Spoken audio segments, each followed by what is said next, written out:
Hey folks, BrickSidious here, back with another LEGO Star Wars video. I'll be showing you some of the stranger LEGO Star Wars sets in my collection.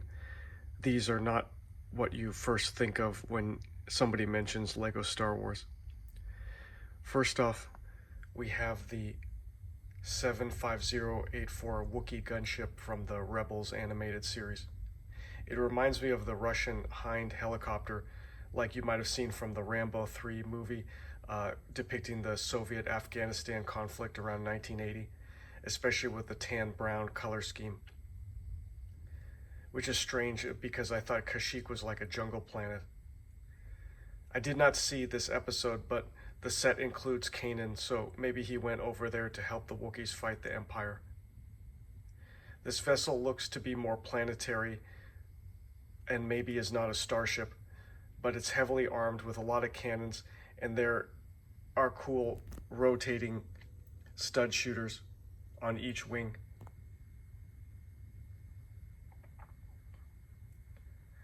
It reminds me of a revolver pistol, and I think they reused that mechanism for an Imperial tank set. There are also some interior storage bays, and maybe you can fit more minifigures in there. The nice thing about this set is you can get it for fairly cheap used sets online, especially if you're a big Wookiees fan. This next one is 75185, called Tracker 1. It's not a TIE Fighter variant, but it looks like some sort of cousin vehicle. This is from the Star Wars Freemaker Adventures show, which I never watched. From the colors, it's clearly Imperial, and the minifigures that come with it are Palpatine and one of the Freemaker kids, and some scary looking minifigure called Hunter Droid. It has this unique triangular shape, and I don't think it can be displayed on its side. I guess it's just meant to sit vertically like a rocket ship. Let me move these out of the way for the next installment. This one is pretty well known to LEGO Star Wars fans. We have the 75046 Coruscant Police gunship from the Clone Wars series. I believe this is from one of the later seasons, the storyline where Ahsoka is being pursued by the authorities after being falsely blamed for the Jedi Temple bombing. I know that Coruscant as a planet has this metropolis, Blade Runner, huge urban feel to it, and this ship definitely feels more Blade Runner or cyberpunk than typical Star Wars. But the cool thing about it is it comes with 4 really great minifigures. I've disassembled them here for clean storage, and I might be selling this set actually because I have 2 of them. You have Anakin, Ahsoka, both heavily detailed, and 2 of the shock troopers clones with red uniforms. Any sort of rare clone is really sought after by collectors, and these go for about $40 used and up. Other unique features, it has these trans missile launchers, but in blue color. I think 3 are supposed to come with the set, but I could only find 2, so I'm adding in one of the typical green ones instead.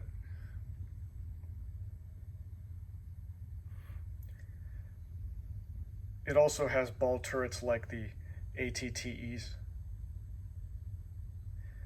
The big red windscreen in the front is obviously distinctive. I haven't checked on Bricklink, but probably this piece is rather expensive since it's unusual. I especially like the Orabesh writing on the side. It probably says police or something. It looks pretty official. I think LEGO could have improved this set by adding some red and blue trans lights around the vehicle like a police vehicle would have. I also think that the dark blue here looks very good for serious looking vehicles, you know, such as the Malevolent. All right, put this one to the side. And last but not least, we have the 7930 Bounty Hunter Assault Gunship. It's pretty flimsy looking, and what's weird about it is it doesn't have a fuselage, just a cockpit in the front. The color scheme kind of reminds me of the trash collector trucks that service my town.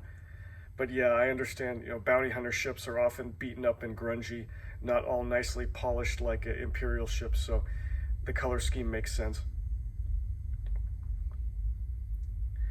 It has a nice Technic mechanism for vertical takeoff and landing, where these twin engine pods can be rotated vertically and horizontally by pushing back and forth on the back of the ship. Let me show you here if I can do it with one hand. You have in flight mode, and then for landing, and actually it doesn't have any landing gear, so you need to rotate the engines vertically to make it stand up properly.